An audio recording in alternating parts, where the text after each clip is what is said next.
All right. Good afternoon to everybody. I know right at 4 o'clock, we see the numbers increasing. So everybody is joining in now. So just wanted to say thank you so much for joining into this webinar series that really is continuing the conversation on name, image, and likeness beyond educating athletes beyond personal branding.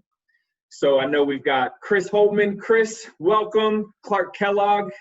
Just need to turn on your video, Clark. Welcome. There he is. Guys, great to be with you all.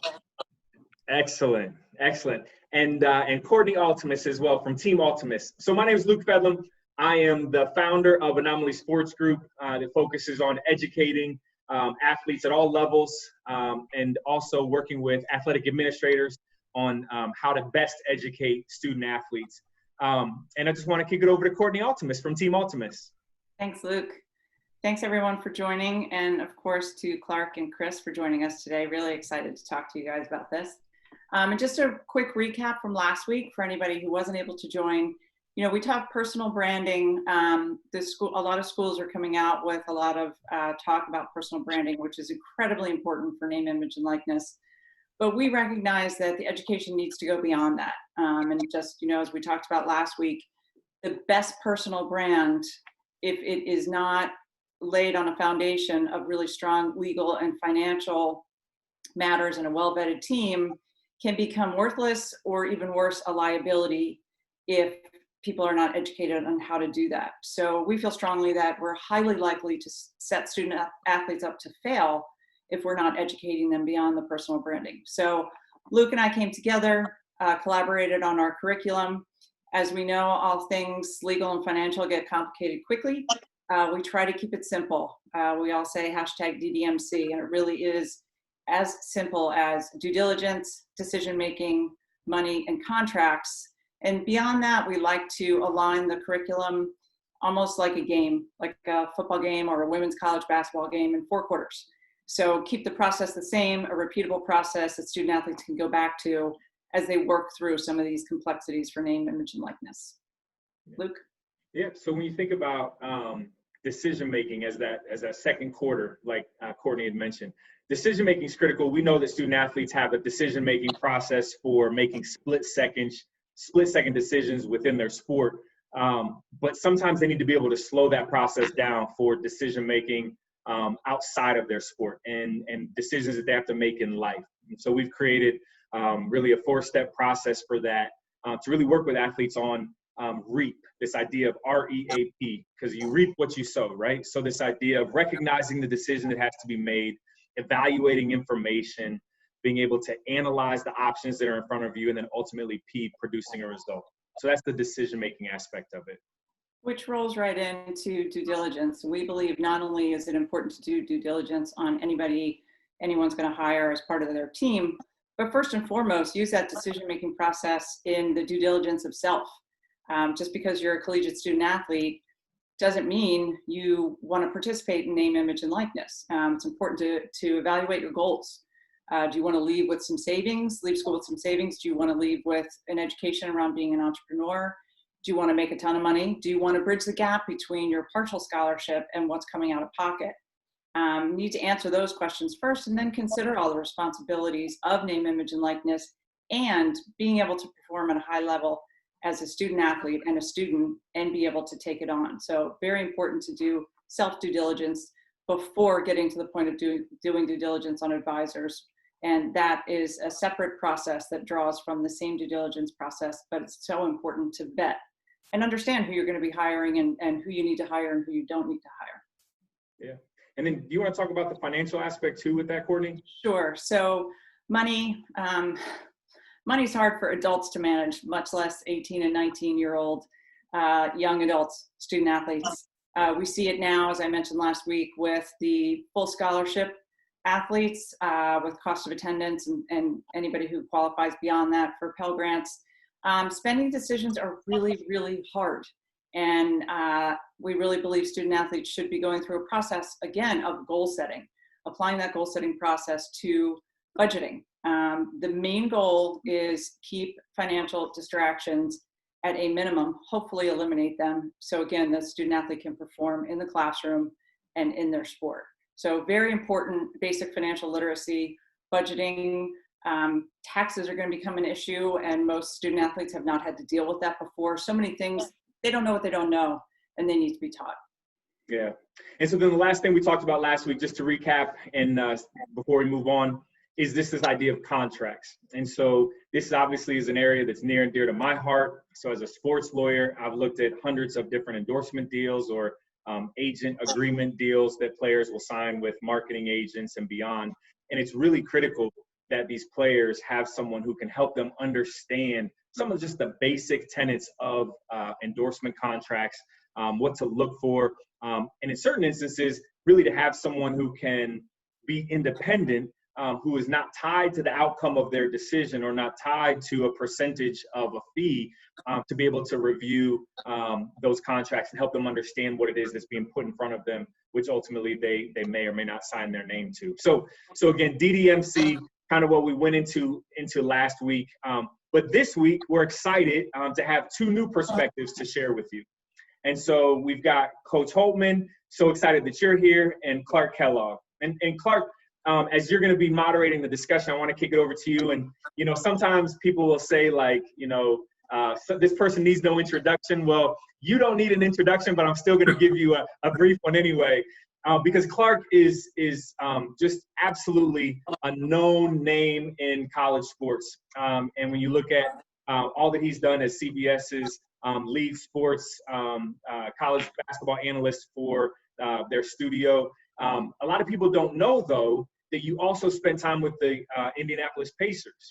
And when you look at the Indiana Pacers, the fact that you were on their broadcast team, but then also their vice president of player development and player relations, a lot of times people don't know that about your background. So I was wondering if maybe you could start off just by sharing with us some of the work that you did and what that looked like as you were working with individual players at that team level. Yeah, well, thanks, Luke. Great to be here with you and Courtney and Coach Chris Holtmann. I'm really excited to have a chance to learn and hopefully shed some light on this new area of name, image, and likeness for those who are listening in. So thank you for having me. Yeah, I spent 32 years in total with the Pacers, 5 as a player, 23 as a broadcaster, and then the last 4, 2010 to 2014, I was in the role you described, Vice President of Player Relations. And really, it was about bringing players along in their off-the-court lives or keeping distractions to a minimum, educating them so they could enhance performance, not just between the lines, but hopefully be able to perform better when that transition takes place once the ball stops bouncing and once they're no longer NBA players. So it was an area of programming, player development, connecting them to themselves and to resources, and really an area that I'm extremely passionate about, the whole empowering and education of young people in general, but particularly as it relates to student athletes and professional athletes. The empowerment that comes through education is really what I was doing as Vice President of Player Relations. Excellent. Thank you. Thank you. And well, also, go ahead. Yeah, go ahead, Clark. No, on you, Luke. No, please. I insist. Absolutely. Go ahead. No, well, actually, I'm really happy to have a chance to be part of this conversation and to be joined by the head men's basketball coach at Ohio State, Chris Holtmann. He and I actually go back to the late 2000s when he was an assistant coach at OU. Actually coached our oldest son briefly, Alex, and then recruited our youngest son, Nick, who ended up going to OU. So I've got a long relationship of respect and admiration and friendship with Chris Holtmann. So glad he's taken the time to be here. And we kind of pulled out a nugget from his bio that really resonated with all of us as we started thinking about our conversation. It comes from Jay Billis, a quote that Jay Billis said, "For Chris, winning is a byproduct of doing things the right way, and the cultures he has established in basketball programs that he's been part of really reflect that." So Chris, I want to welcome you with that quote, and then ask a quick question as we get our conversation started. You've been on record as being in favor of name, image, and likeness, NIL. You see this as an opportunity for student athletes to really enhance the value of their college experience. Could you go a little deeper and kind of give us more of your thoughts on NIL and the impact you think it might have on student athletes? Sure will. Yeah, sure will. Great to be with you, Clark, Courtney, Luke, and all of our guests.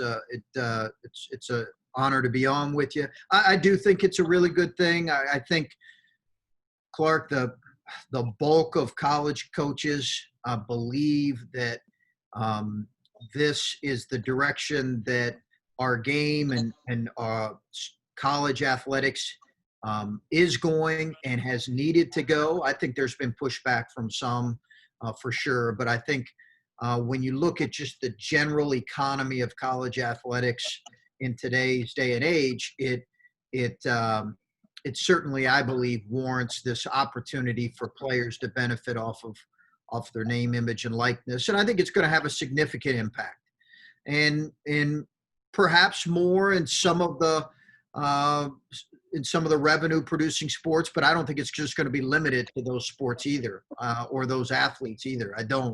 I think it'll be open to a variety of sports, and what it's all going to look like, I don't know. I think, could you see social media's impact and the social media following of our student athletes play a major role in this? I believe that, whether it's a cameo production from one of our athletes or any number of other things, but I think it's going to have a significant impact for our athletes. I think that's a common theme too, Coach. Is this idea that it is going to be a significant impact, and I think a lot of times what people are trying to figure out is, what is that impact going to be? And I think, oftentimes, and this is why Courtney and I have had these conversations. We both care deeply about just the education of athletes, so that they can be protected, to be able to have a positive impact on themselves, their families, and their communities. It's a matter of figuring out what is that impact going to be, and how to help, especially in this transition into this new universe of name, image, and likeness, how to help, best educate these players to be able to be prepared to manage that change that's coming, that significant impact that's coming. Yeah. Absolutely. And I think too, Chris, when you talk about how it's going to have a significant impact and yet to be seen what that looks like, I do believe it's going to have a widespread impact. There may be student athletes making $1,000 extra a semester, or $10,000 or $50,000 extra a semester, depending on who it is and what they choose to participate in. Regardless of how much money they're making, they need the same education. So basically everything that has met professional athletes when they step away from the college game is now going to meet the student athlete at age 18. And I think it's incumbent upon the schools to make sure that those field hockey players are getting the same education for name, image, and likeness as the full scholarship men's football and basketball players. And I think that, that's going to be a huge shift, as well as making sure all the same resources get out there. And, I mentioned this last week. Initially, a lot of women that I know in collegiate athletics were hesitant and thinking this was going to create an even larger divide between the gender in sports. I may be a little bit over positive, but I think it's actually going to help. And some of the studies I talked about last week actually, support that idea. And I think it's great, but we've got to make sure everybody's educated. Yeah. Clark, I know you're the moderator, but allow me to at least play, reporter here for a second and interview you on that. What are your thoughts, right? I mean, kind of same question, right? If you think about, name, image, and likeness, how do you see it playing out, and how do you see the potential, kind of significant impact that Coach was talking about? How do you see that playing out? Well, I first think that this is clearly the right direction to go in consideration of the landscape we're in with the economy of college athletics, to give the student athlete an opportunity to do what any student would have the chance to do if, in fact, he or she had some marketability or some name, image, and likeness potential. It shouldn't be a hindrance because you're on scholarship. That shouldn't be something that should be taken away from you as a student. I go back to my days. I was recruited in 1979. I'd actually gone through all of the right protocol to get my property and casualty insurance license as an 18-year-old. One of my mentors and still a dear friend, an Ohio State grad, befriended me during my recruitment. I worked in his insurance agency, thought about that as a viable business opportunity for me whenever I got done with school, and if in fact basketball didn't work out on the pro side, or even if it did, maybe a career path afterwards. But because of me being on scholarship, the NCAA actually investigated me at that time because they deemed that I might have an unfair advantage because of my notoriety. And that's exactly what we're talking about now. And it's part and parcel. Obviously, the university plays a big role in the branding of an individual that's a scholarship student athlete. I mean, the power and magnitude of The Ohio State University, the strength of its athletic programs, the size of this market, the strength of the following locally, regionally, nationally, and worldwide as a Buckeye. Those things come into play. But again, you shouldn't be kept from having the opportunity to leverage that because you're on scholarship. So I'm excited to see how this plays out. And the educational component is really critical. And institutions being proactive in making sure that they're approaching this in terms of empowerment. And so with that said, I'd like to segue into my next question for Chris. And obviously, this is a great opportunity. We don't know what it's going to look like or how it's going to play out, what the regulations and parameters will be. But we know it's a really good opportunity for education and for monetizing one's name, image, and likeness. The flip side of that, though, with every opportunity, there are challenges and potential risks. Chris, have you given any thought to that side of the equation in terms of how you're looking at it as a coach? What might be some of the things that concern you as we go down this road? Yeah, I have, Clark, and I think there are things that I think of that I don't know if they're honestly legitimate concerns or not, because it's such a fluid situation in terms of what it's all going to look like. But, as a coach, you worry to some degree about time demands. I've heard that as we've talked about it as a staff, what's going to be the time demands on our student athletes. But I also think that, your athletes will figure that out. They will figure it out, and they're not going to miss a practice because they have some type of an engagement that they have to get to. So I think there can be communication there. I think, you could see in recruiting some pre-negotiated endorsement deals, plans in place, what's all that going to look like? That's not necessarily, I think, from my understanding, within the rules. Kind of what's the market value and how is that going to be monitored? Is there going to be large increases in a recruiting advantage that doesn't fit the actual market value? I'm not sure if I'm making sense there or not. And then I think, is there, I think for a general athletic department, do you see less of a contribution maybe to athletic departments from your boosters because you see them more involved in committing to players? That's not necessarily my concern, but I've thought about that. So those are some things. Yeah, and then as you've recruited, this is coming, and as you've gone about recruiting, have you modified your approach or added anything to it in light of what's coming down the road with NIL?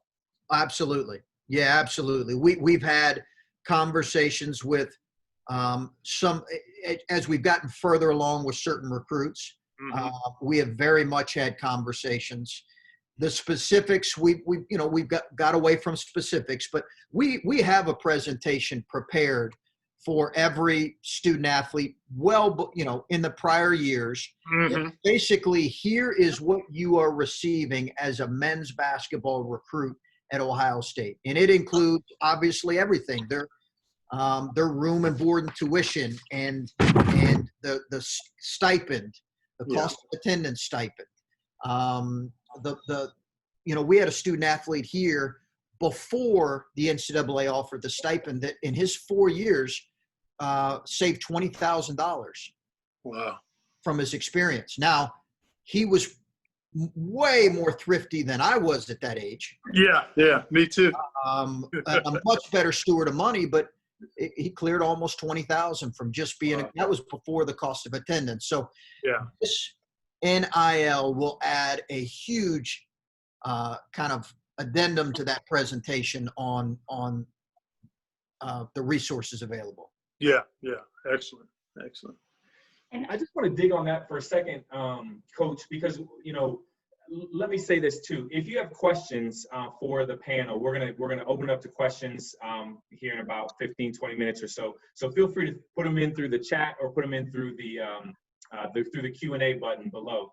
But one question that did actually already come in that really hits to that piece that you're talking about around recruiting, Coach, which is around this idea of concerns. Do you have any concerns that exist around recruiting as it relates to kind of name, image, and likeness and sharing name, image, and likeness kind of thoughts and everything when the NCAA necessarily hasn't been clear because the rules haven't been finalized yet? So, there's a timing kind of thing where you've got to recruit, right? So you've got to go out and get players. And clearly this is something that's, kind of straight out of the headlines. But do you have concerns around trying to explain something that isn't even kind of finalized yet? I do. I just think we've had to be more general in nature, Luke, in how we've talked about it with recruits. And it's hard to be really, we've tried to stay away from too many specifics. And even if we've gotten asked that, and we've not got probed a whole lot by families, but I think we will in the coming year. But we try to be really general. And when we know more specifics, we'll try to give them. So we have maybe given them some specific examples of, hey, this is how we potentially envision it.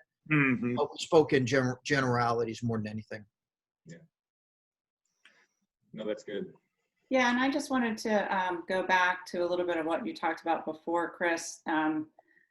Warms my heart to hear about student athletes saving money.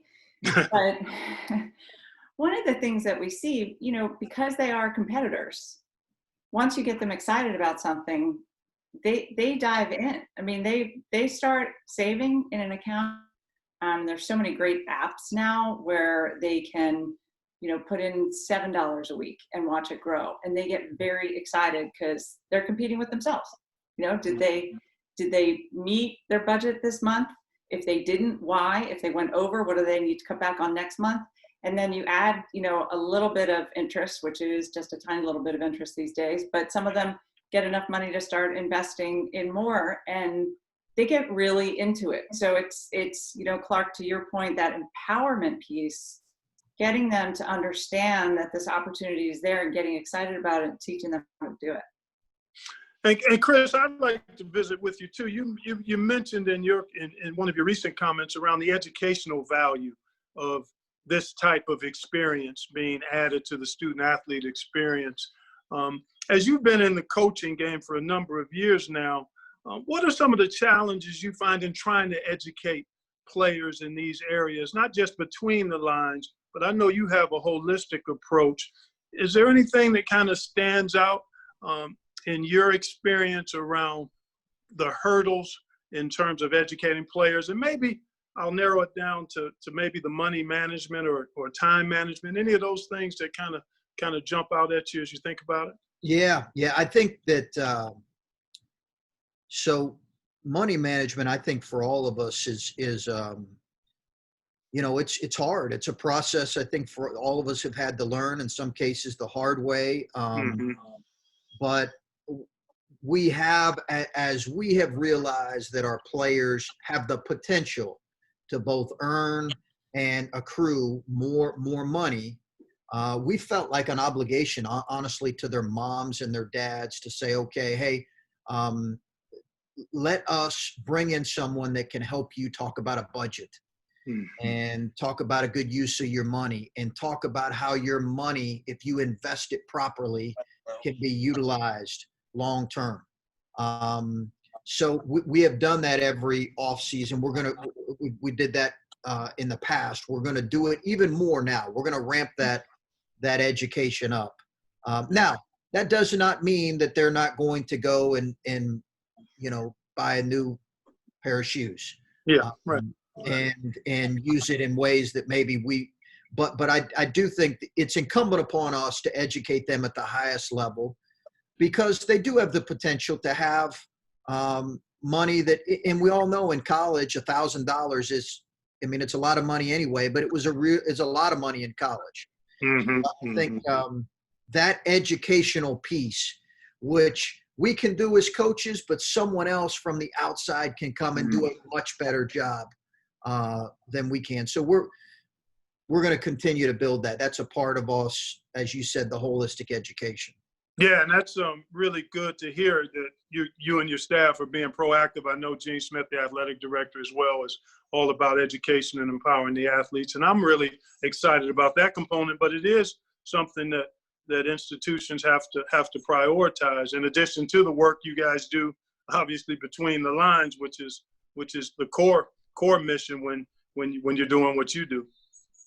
And I think something that goes along with what Coach said, right? It's the practical education, right? Yeah. When you think about this holistic approach, right, and having that education at the highest level, Courtney and I both, kind of do presentations and engage in educational opportunities with different organizations.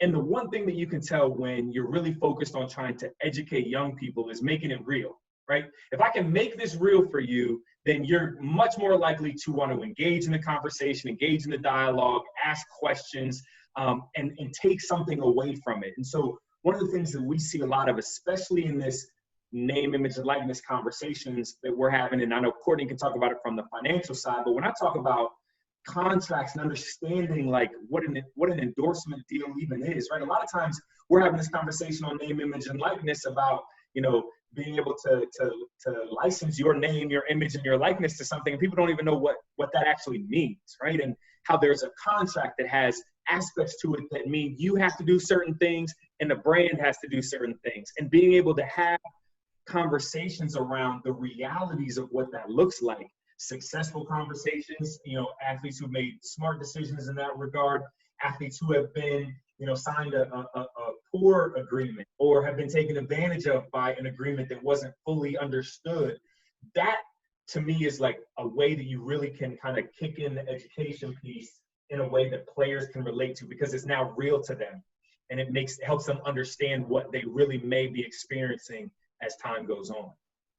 Absolutely. And I think, it's so important, especially for student athletes and at their age and what they're doing in life, to engage them whether we're doing a virtual session or we're in person. If we're in person, the student athletes aren't in their chairs for more than 2 minutes at the beginning of our workshops, because we want them up, competing, having fun, engage, and they don't even realize what they're learning until after they sit down.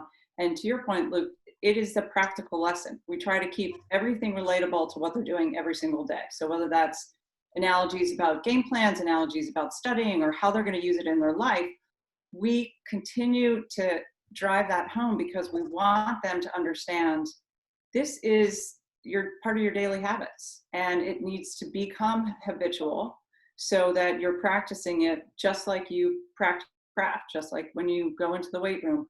We want to make sure that it's repeatable, it's understandable. So that relatability piece is huge, and, putting it in their language. And, one other thing we like to do, it's our mantra, athletes and money, only positive stories.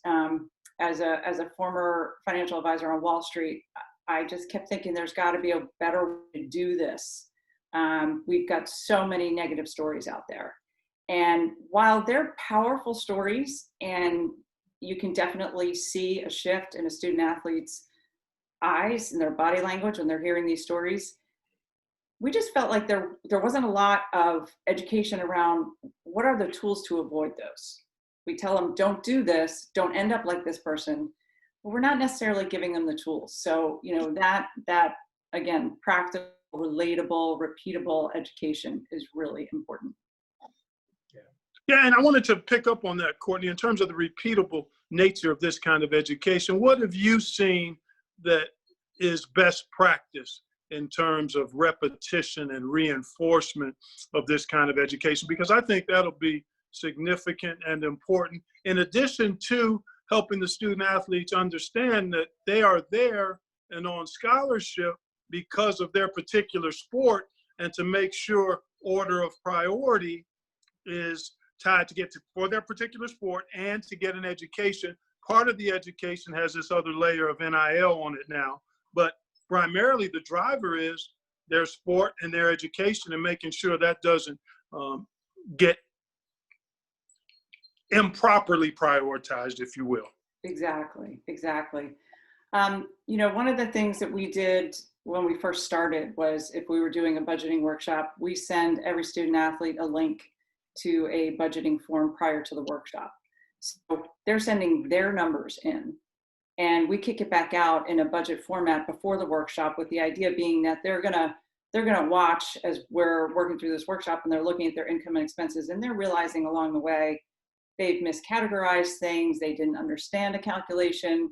And so we sort of teach from the very beginning from their shoes, Yeah. And so the repeatable piece becomes interesting to them because it's about their budget. So, we don't just go in and do a workshop and give them a bunch of concepts and leave. The follow-up to that is making sure we have check-in.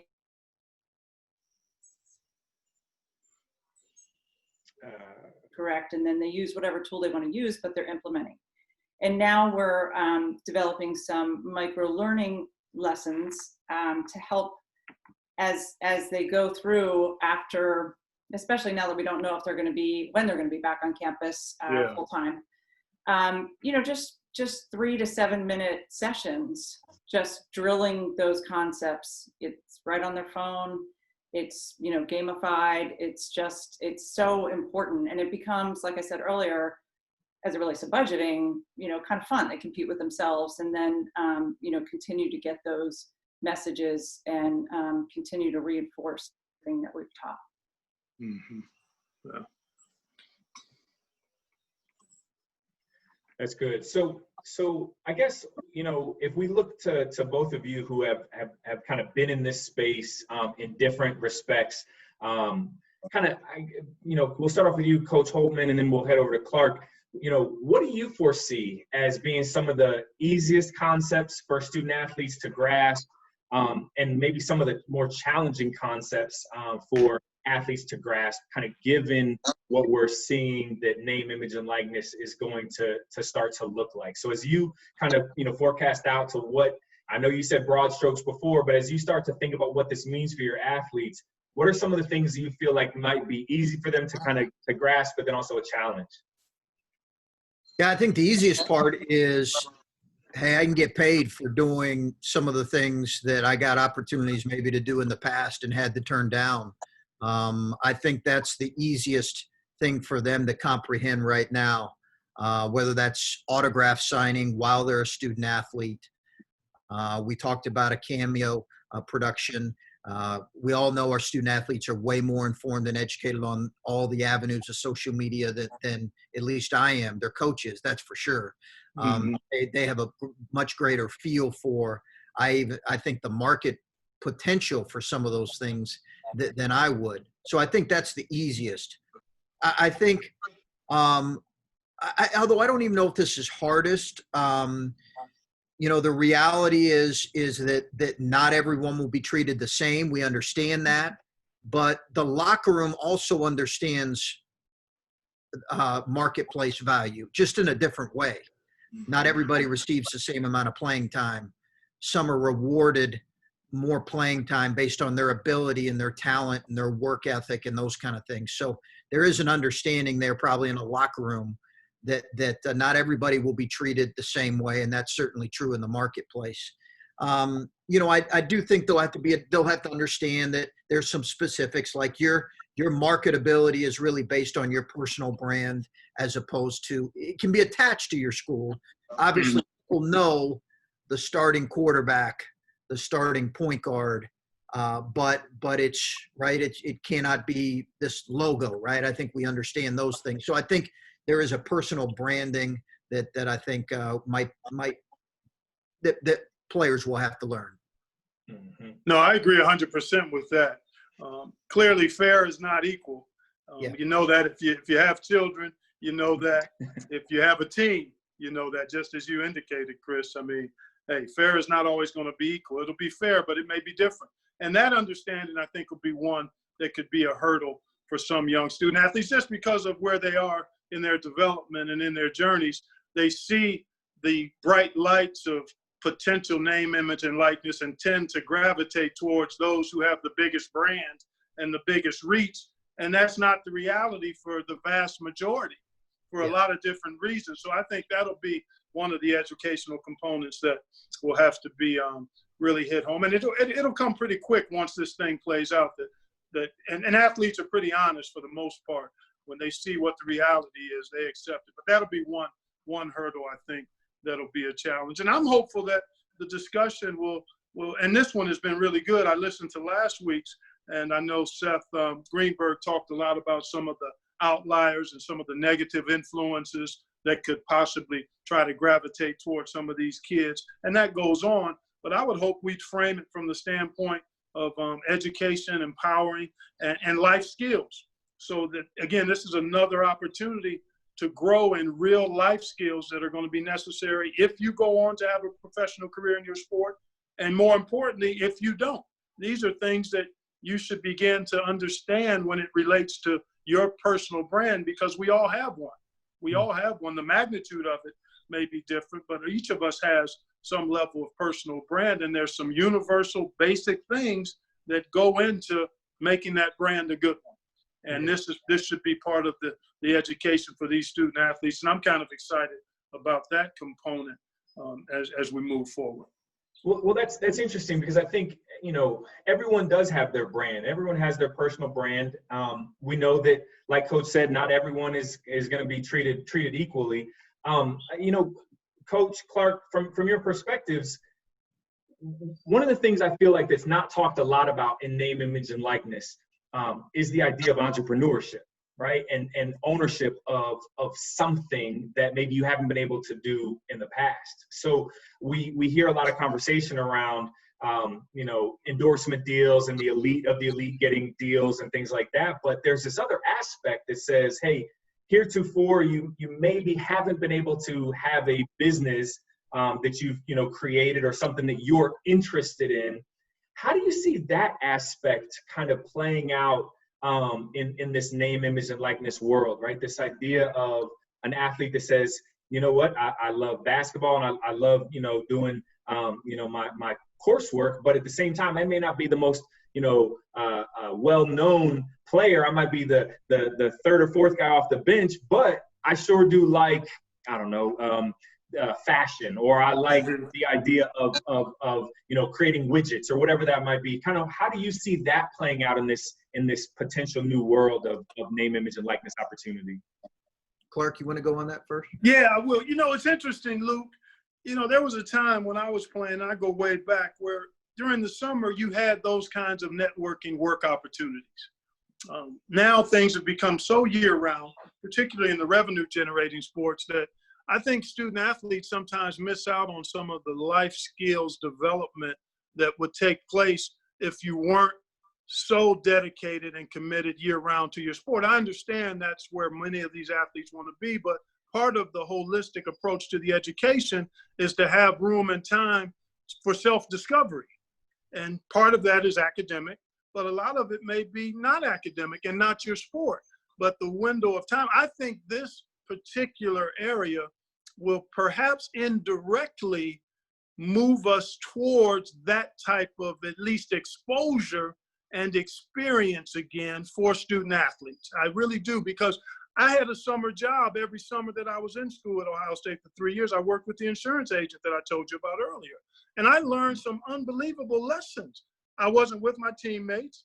I wasn't practicing. I had 6-8 weeks off. And then when I reconvened in the fall, we were at it. I did my work during the off season while I was working my job.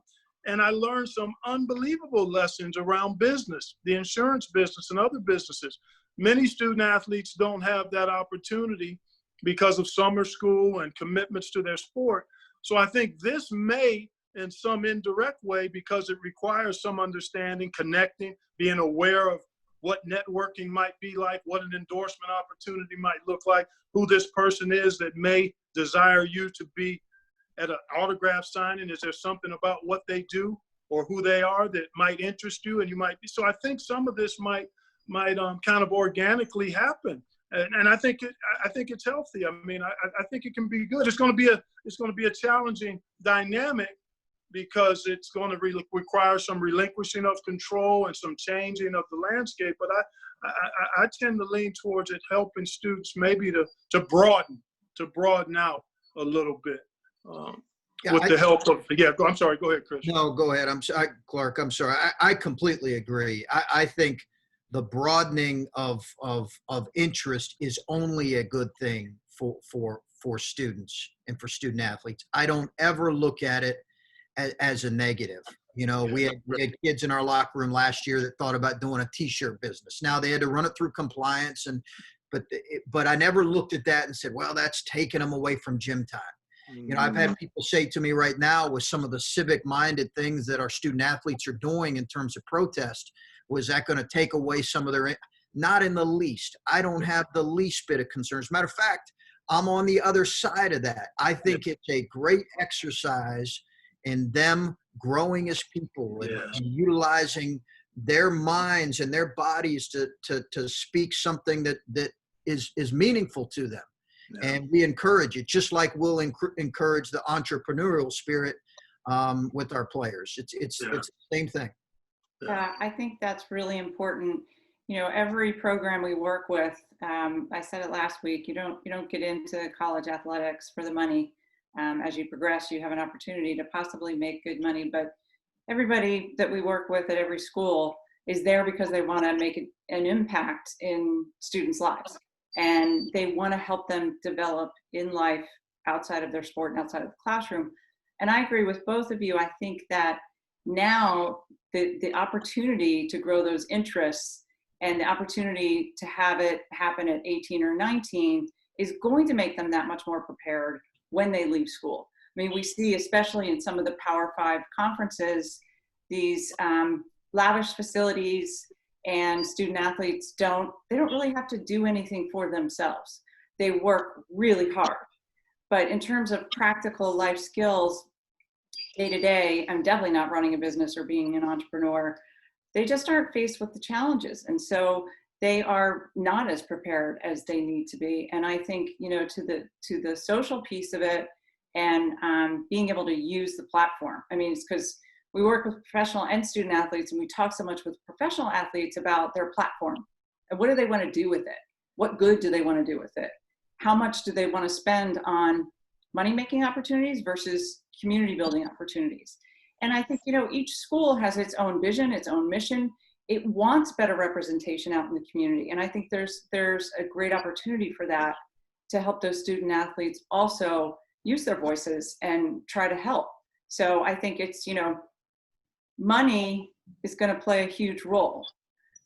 But again, the process of any way there are going to be opportunities for money, they can also be applying to helping a cause they care about or helping a community. That's good. That's good. So time, like every week, flies by. So I want to make sure that we get to some of the questions of the people who have joined us, and we've got a bunch of them that have already come in. So I'm going to take the first one just because it's a little bit more legal in nature. Then I'm going to kick around some other questions here. So if you do have questions, please feel free to use the Q&A or use the chat function to send us some questions. One question that came in was around Title IX, and it was a question around how their concerns with how Title IX is going to be impacted in this new name, image, and likeness world. And the person who submitted the question will be disappointed to see women be in a non-equitable situation. From my perspective, I think we've heard it here just in the diversity of the opportunities that may present themselves. I think that this is going to be something where both men and women student athletes are going to have opportunities to abound in different ways through appearances, through kind of autographs or networking opportunities, but also more specifically from the entrepreneurship piece. We and Courtney, I know we've had conversations about this too, but even when you look at UCLA, women's gymnastics, and there are different teams out there that have incredible social media following and impact that I think that we're going to see opportunities really abound. And I think more specifically, we have to remember too that it's about brands, right? It's about brands, and it's about companies out there who can identify people who meet their demographic or meet the target demographic that they have. And I think we're going to see, I don't know that we'll necessarily see some immediate Title IX type of issues. I think that we'll actually see opportunities that will exist for both men's and women's sports. Another question that came in, Chris, this one is for you. Do you see transfers increasing if schools oversell name, image, and likeness opportunities in the recruiting process that don't end up coming to fruition? Especially if transfer rules change and students no longer have to serve a year in residence. I know you touched on that briefly, that you're going with the broad strokes. Others might be trying to recruit with an edge and be more narrow. So how do you see that playing out if opportunities at the name, image, and likeness perspective don't come to fruition? Certainly, I think that's a real possibility that you could see players exploring different options. I think the player mobility is probably only going to increase with the rule change that is somewhat imminent. We think, and no longer a year in residence. But I think, just like anything, if something is promised in recruiting and it's not delivered upon, players, there's going to be a lack of trust there. So I think it's incumbent upon us as coaches probably to be general and maybe a little more cautious on the front end in how we're selling this. We don't know exactly what it's going to look like right now. Specific dollar figures for sure. We just don't. So to say otherwise, I would think a student athlete and his family might be a little bit leery if there's an overpromising, just like honestly they are if you're overpromising in terms of playing time or something. Mm-hmm. Yeah. So another question that came in, and we'll start with Clark and then come back to Coach on this question. It's this idea of managing team members who use platforms to report insider information to bolster their social media followership, to bolster their opportunities. The reporting of that can have, both intentional and unintentional consequences. And kind of the thought of, especially Clark, with you kind of seeing it both, back when you were, with the Pacers, but also at the college level, kind of how might team rules vary across teams and institutions as it relates to that sharing potentially of information? Well, I think there's a certain sacredness to the locker room, to the team, to the institution that will continue to exist and has to exist. I mean, there are just some lines that you don't cross in regards to seeking to gain access. We as broadcasters are always desiring more access to the players, to the coaches, particularly at the collegiate level. It's more the coaches than the players. But nonetheless, there are lines you don't cross, and there's a sacredness to elements of the locker room and that group and that team that I think most athletes are going to be conscious of not violating, and there will be rules in place, I think, to keep them from violating that. But there will be opportunities for agreed upon access. I mean, we've seen some of it just in the last several years with behind-the-scenes looks, some of our confidential features we do for CBS during the Final Four, where a coach and an institution have given our camera folks and feature producers access to team meals and locker room talks and those kinds of things. I think there's going to continue to be that hunger and desire for raw, real, authentic content between the lines, between the ropes, whatever it might be. And as long as that can be done in a fair way, but I think there are boundaries that'll be drawn, and those will continue to exist. Yeah, I agree. I agree completely. I think I think most people will. I mean, that's a big no-no now in the locker room. Guys know that. I think that Clark said it right. It's sacred. To the questioner's question, though, I do think it's legitimate that you will see potential for players looking for ways to increase their following. In whatever ways they can, because they know a vehicle towards benefiting from this is going to be social media driven in a lot of ways. So, I've recruited guys that have not been really interested in engaging in social media. It's refreshing when you have that, because it's rare. I'm not sure we'll see many of those, if any, exist anymore, especially if they see this as an avenue. Yeah. No, I think that's right. So I want to go to Courtney next with this next question, and then Clark, I'd love your perspective on this as well. So advisor selection, right? So there's this idea then that that these student athletes will be able to have an advisor, whether that's a marketing agent or whatever the name, the title ends up becoming. How do you begin to educate and engage a 17, 18, 19-year-old on selecting someone that they're hiring to potentially represent them in certain ways? How do you educate them through that process? And Clark, the follow-up to you is going to be, having been in that space, how do you as that player think about vetting, advisors, especially when you're so early in your career? Yeah. It's a great question. And it's really why I started the business, because as a financial advisor, when I was on Wall Street, it was frustrating to see when I would meet with prospective clients who were athletes, see them choose somebody else who I knew wasn't the right fit. And I realized over time, we all sound the same. So that is the reason I started the company initially, to help players vet financial advisors.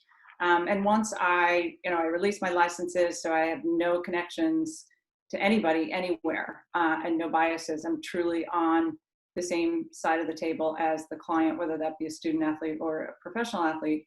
So using my expertise, I developed a methodology around performing due diligence on advisors.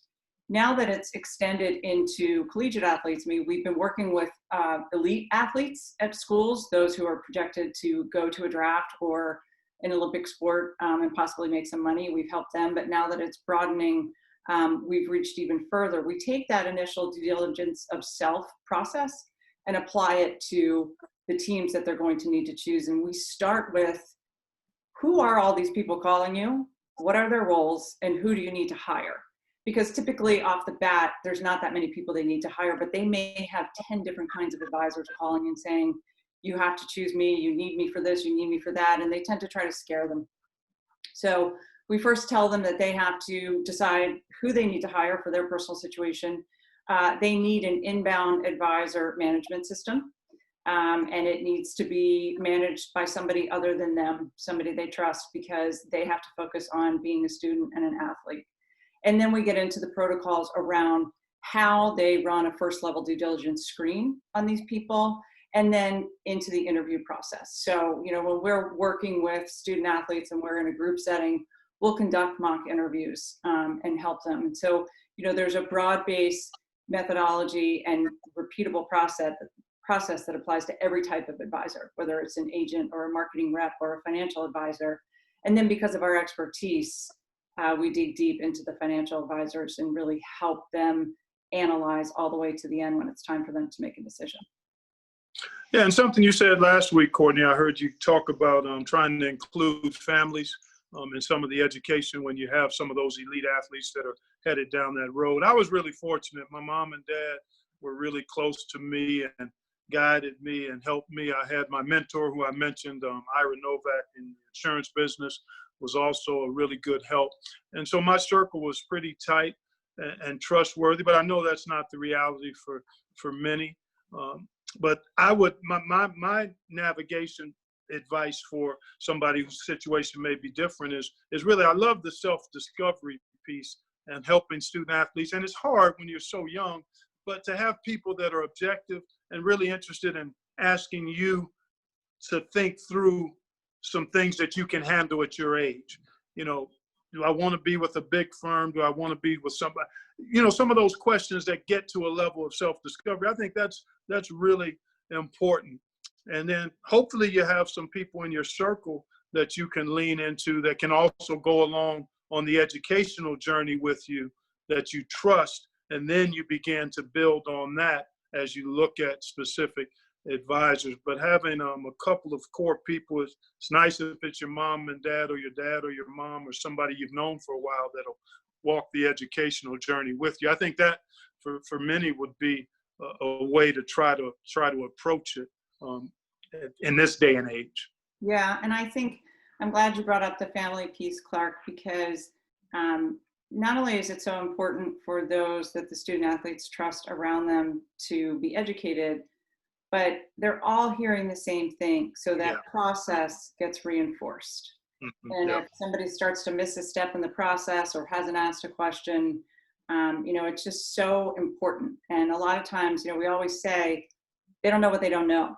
Right. So they might know questions 1, 2, and 3, but they don't know questions 1A through D. And depending on what the answers are, what to ask next. So it's critical and really important that they have, they had a team when they were choosing a college, most likely. It's important to have a team around this decision as well. Exactly. And I got to say, being a lawyer, I got to say, you also have to have somebody look at the contract. You got to understand what you're signing. I can't stress that enough. Like,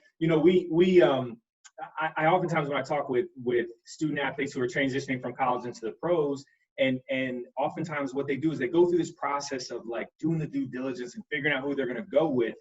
And once they make that decision, then that agent or that marketing agent or whoever says, okay, great, here are my contracts for you to sign. And then they go ahead and just sign the contracts. I'm like, whoa, like you have to understand what it is that you're signing. Even if you've in your gut done your due diligence and you feel like this is who I want to go with. I know that I've vetted them. We've done all the due diligence, all that kind of stuff.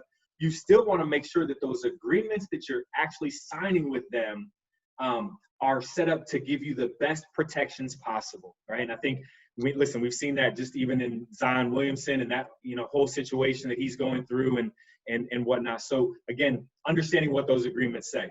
All right, we're running out of time. Coach Holtmann, here's a question for you. You touched on it briefly earlier about the locker room dynamics. How do you, as a coach, manage that? It's been, different just based on what media has said for players, saying that, equity and that they're, one player wants, has more interviews than, let's say, another player. But now when it starts to be that one player is making more money and potentially significantly more money than other players, how do you manage that locker room dynamic?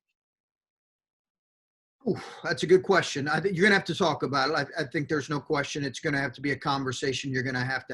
You're going to have to explain to them that this is an introduction into what real life looks like. If they go to the NBA, not everybody's going to get the same contract in the NBA. If, not everybody's going to have the same starting salary their first year out in college. So, not every college coach makes the same amount of money. So I think it is going to be the team dynamic to the person's question.